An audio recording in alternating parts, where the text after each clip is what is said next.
अबला जीवन हाय तुम्हारी यही कहानी। आंचल में है दूध और आंखों में पानी। महिलाओं के लिए ये पंक्तियां कवि कभी नहीं लिखता अगर उसे शताब्दियों पहले कुरुक्षेत्र के मैदान में हुए दुनिया के सबसे बड़े धर्मयुद्ध महाभारत की महिला किरदारों का ख्याल होता। महाभारत का महायुद्ध लड़ा जरूर मर्दों के बीच गया था, पर यह नहीं भूलना चाहिए कि युद्ध का सबसे बड़ा प्रतीक द्रौपदी और उसके खुले हुए बाल थे। महाभारत के महिला किरदारों के बारे में जितनी बात की जानी चाहिए उतनी अब तक नहीं हो पाई है। इस महायुद्ध का कारण और इसके परिणाम दोनों ही महिलाओं से प्रभावित है। द्रौपदी का किस्सा तो दुनिया जानती है, लेकिन महाभारत में एक और महिला किरदार थी जिसका प्रतिशोध द्रौपदी से भी ज्यादा बड़ा था। उस महिला ने जन्म जन्मांतर का फासला तय किया अपना प्रतिशोध पूरा करने के लिए। महाभारत के सबसे बड़े महायोद्धा का उसने वध किया, और ये महायोद्धा थे गंगा पुत्र पितामह भीष्म। आज हम आपको उसी महिला किरदार की कहानी बताएंगे जो न होती तो महाबली भीष्म अकेले ही पांडवों की सारी सेना को समाप्त कर चुके होते। कौरवों के प्रधान सेनापति गंगा पुत्र भीष्म जब तक कुरुक्षेत्र के मैदान में डटे रहे तब तक पांडव सेना तहस नहस होती रही। 18 दिन तक चले इस युद्ध के 10 दिनों तक भीष्म अकेले ही पूरी पांडव सेना पर भारी पड़े। भीष्म का वध कर पांडवों को युद्ध में जिताने वाली अंबा ना होती तो धर्म युद्ध में धर्म हार चुका होता। कौन थी अंबा और क्या है उसकी कहानी, ये जाने बिना आप महाभारत की आत्मा से अनजान रह जाएंगे। आज हम बात करेंगे उसी अंबा की कहानी की जिसने औरत के अपमान का ऐसा बदला लिया जिसकी मिसाल दुनिया में दूसरी नहीं। उस दिन काशी नरेश काश्यप बहुत खुश थे। उनकी तीनों बेटियों के स्वयंवर के लिए दुनिया भर से एक से बढ़कर एक राजा और योद्धा पहुंचे थे। काश्यप अपनी तीनों बेटियों अंबा, अंबालिका और अंबिका से बहुत प्रेम करते थे। उन्होंने बेटियों को उनकी पसंद से वर चुनने के लिए स्वयंवर का आयोजन किया। सभी राजा काशी नरेश के दरबार में बैठे थे। राजाओं की इसी कतार में सबसे आगे बैठे थे राजा शाल्व। काशी नरेश की सबसे बड़ी बेटी अंबा और शाल्व एक दूसरे से प्रेम करते थे। स्वयंवर में आए तो कई राजा थे, लेकिन अंबा शाल्व के गले में ही वरमाला डालने वाली थी।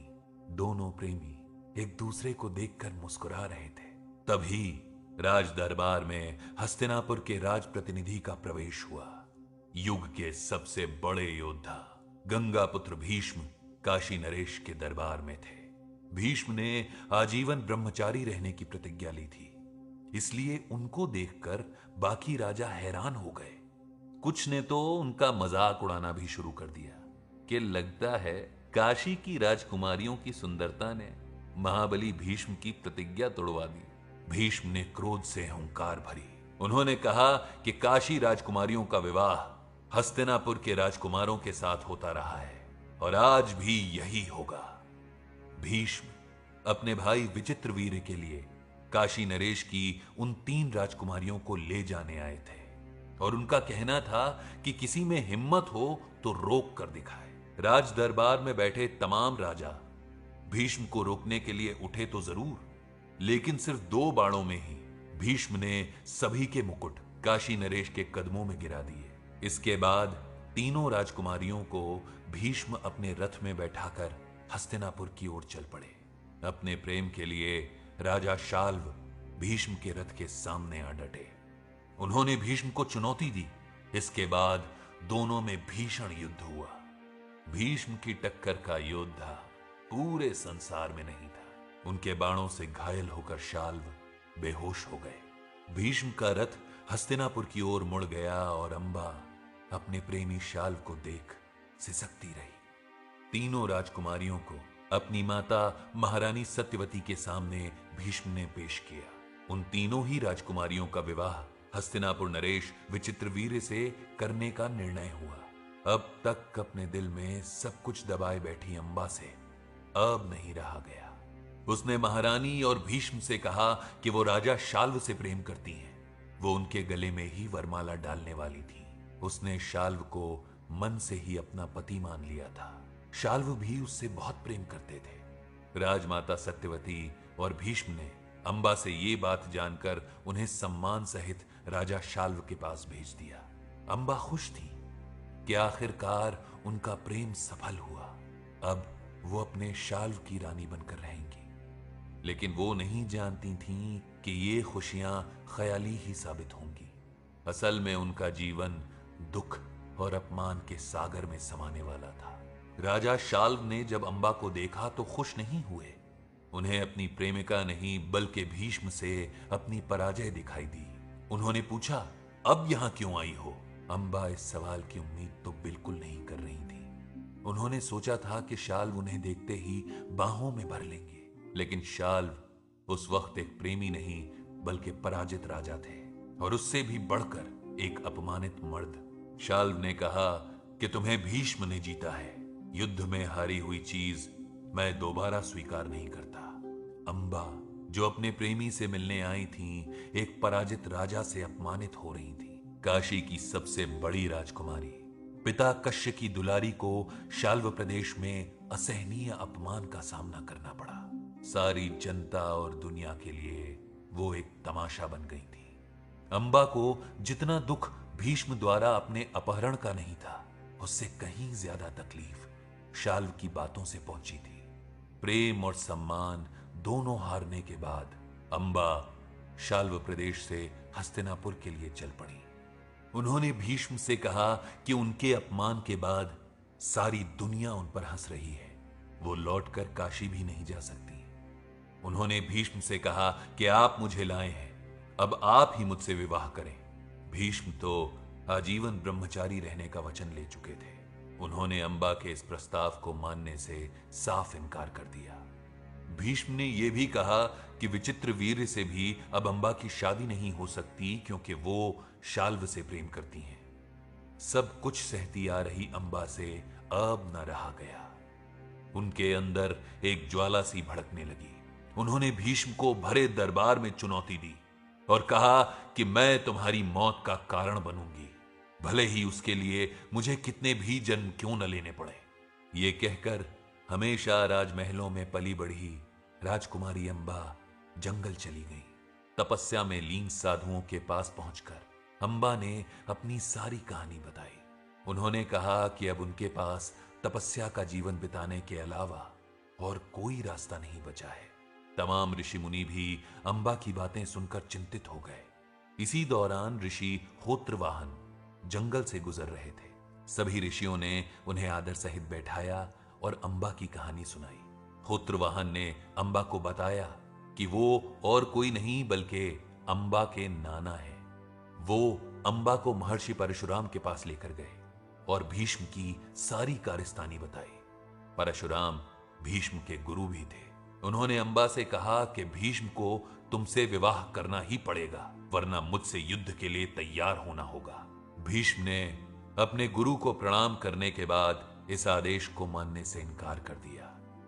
इसके बाद भीष्म और परशुराम में भीषण युद्ध छिड़ा। गुरु और शिष्य के इस युद्ध को रुकवाने देवताओं को स्वयं आना पड़ा। परशुराम से भी अंबा को न्याय नहीं मिल सका। उन्होंने अंबा को सारी घटना बताई और कहा कि वो भीष्म के संरक्षण में हस्तिनापुर में रह सकती हैं। अंबा ने इस बात को मानने से साफ इनकार कर दिया और कहा कि अब अपना प्रतिशोध वो खुद लेंगी। इंसानों से उम्मीद खत्म होने के बाद अंबा ने भगवान की घोर तपस्या शुरू कर दी। परेशानी में पड़े भक्त अगर पूरे दिल से याद करें तो ऐसा हो ही नहीं सकता कि महादेव उन्हें दर्शन न दे। भगवान शिव प्रकट हुए और अंबा से वर मांगने को कहा। अंबा ने कहा कि वो भीष्म का वध करना चाहती हैं। उन्हें वर दिया जाए कि अगले जन्म में वो पुरुष बनकर पैदा हों और भीष्म की मृत्यु का कारण बने। उन्हें अगले जन्म में भी सारी बातें याद रहे। भगवान शिव तथास्तु कहकर अंतर्ध्यान हो गए। प्रेम, सम्मान और भरोसा तीनों गंवाने के बाद अंबा का सिर्फ एक ही मकसद था, भीष्म से बदला। ये काम अब अगले जन्म में होने वाला था। सो अंबा ने खुद अपनी चिता सजाई। उनके लिए जिंदा रहने से ज्यादा बड़ा था उनका प्रतिशोध। जलते हुए अग्निकुंड में अंबा ये कहते हुए कूद गईं कि भीष्म के कारण उनका जीवन समाप्त हो गया। लेकिन कहानी अभी बाकी है। पांचाल नरेश द्रुपद की कोई संतान न थी। उन्होंने शिवजी से संतान का वर मांगा। भगवान ने उन्हें आशीर्वाद दिया कि जल्द ही उनके घर एक बेटी का जन्म होगा, जो बाद में बेटे में परिवर्तित हो जाएगी। इस तरह शिखंडी का जन्म पांचाल नरेश द्रुपद के घर हुआ। भीष्म ने प्रतिज्ञा ली थी कि वो कभी किसी महिला पर शस्त्र नहीं उठाएंगे। शिखंडी की कथा भीष्म को भी मालूम थी। जब ऐसा लगने लगा कि पितामह भीष्म अकेले ही पांडवों की पूरी सेना को खत्म कर देंगे, तो धर्मराज युधिष्ठिर ने उनसे पूछा कि पांडव आखिर इच्छा मृत्यु का वरदान प्राप्त गंगा पुत्र से कैसे पार पाएं। तब भीष्म ने खुद शिखंडी की कहानी उन्हें बताई। महाभारत युद्ध के 10वें दिन भीष्म रोज की तरह पांडव सेना का संहार कर रहे थे। उनके सामने अर्जुन थे, रथ के सारथी स्वयं भगवान कृष्ण थे। लेकिन भीष्म ने उस रथ पर शिखंडी को देखकर अपने शस्त्र रख दिए। इस दौरान अर्जुन ने बाणों की वर्षा कर दी और महाभारत के सबसे बड़े योद्धा गंगापुत्र भीष्म की मौत का कारण बना शिखंडी। जो बड़े बड़े रथी महारथी नहीं कर पाए, स्वयं भगवान कृष्ण ने नहीं किया, वो शिखंडी ने कर दिखाया। अंबा का बदला अब पूरा हो चुका था। जिस भीष्म से प्रतिशोध लेने के लिए उसने जन्म जन्मांतर की यात्रा तय की थी, आखिरकार वो पूरा हो ही गया।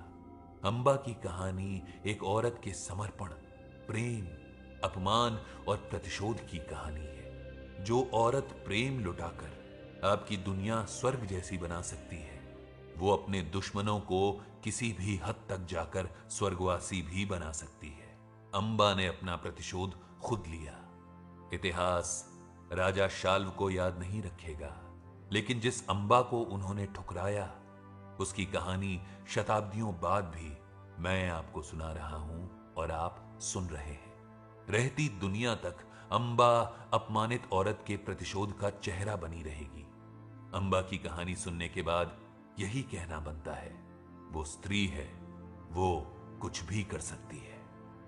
अंबा का शिखंडिनी बनकर दोबारा जन्म लेना और भीष्म से प्रतिशोध लेना बदले की सबसे बड़ी कहानी है।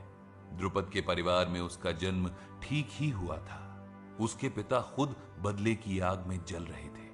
उसका भाई दृष्टद्युम्न पिता के बदले की इच्छा का ही परिणाम था। यज्ञवेदी से पैदा हुआ दृष्टद्युम्न द्रुपद के शत्रु द्रोण का वध करने वाला था। वहीं खुद की यज्ञ की अग्नि में कूद गई अंबा इस जन्म में शिखंडी बनकर भीष्म की मौत का कारण बनने वाली थी।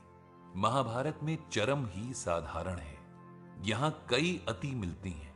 अंबा की कहानी प्रतिशोध के चरम की कहानी है, लेकिन ये कहानी एक और महत्वपूर्ण सबक देती है। पितामह भीष्म, गंगा पुत्र भीष्म, जो हस्तिनापुर के राज सिंहासन के साथ निष्ठा के वचन में बंधे थे, लेकिन मनुष्य होने की निष्ठा, पितामह होने की निष्ठा, स्त्री के स्वाभिमान की निष्ठा का अपमान करते रहे। भीष्म जैसा दिव्य पुरुष भी अपने कर्मों की सजा इसी धरती पर काट कर गया। अंबा की कहानी प्रकृति के न्याय की भी कहानी है। जिस अंबा को उन्होंने वस्तु समझकर अपने भाई के लिए उसका अपहरण किया था, वही अंबा उनकी मृत्यु का कारण बनी। भीष्म जैसे शूरवीर ने एक स्त्री की शक्ति को नजरअंदाज किया। अपमानित स्त्री से ज्यादा खतरनाक इस दुनिया में और कोई नहीं है। पुरुषों के परम युद्ध महासमर महाभारत में भी एक स्त्री का प्रतिशोध ही था, जो जन्मों की दीवार लांघकर अपने दुश्मन तक पहुंचा और उसे मार कर ही दम लिया। शक्ति का संतुलन प्रकृति का नियम है। इस नियम को जो भी तोड़ने की कोशिश करेगा, उसे सजा प्रकृति खुद देगी। ये बात जितनी महाभारत के वक्त पर सच थी, उतनी ही आज भी है। जितनी जल्दी ये सबक हम सब समझ लें, उतना ही हमारे हित में होगा। इतिहास सिर्फ कहानियां नहीं है, बल्कि गलतियों और उसके परिणामों के रूप में अनुभव का एक सबक है। जो सीख लेता है वही समझदार कहलाता है। उम्मीद है कि आप भी नहीं भूलेंगे अंबा उर्फ शिखंडिनी उर्फ शिखंडी की कहानी।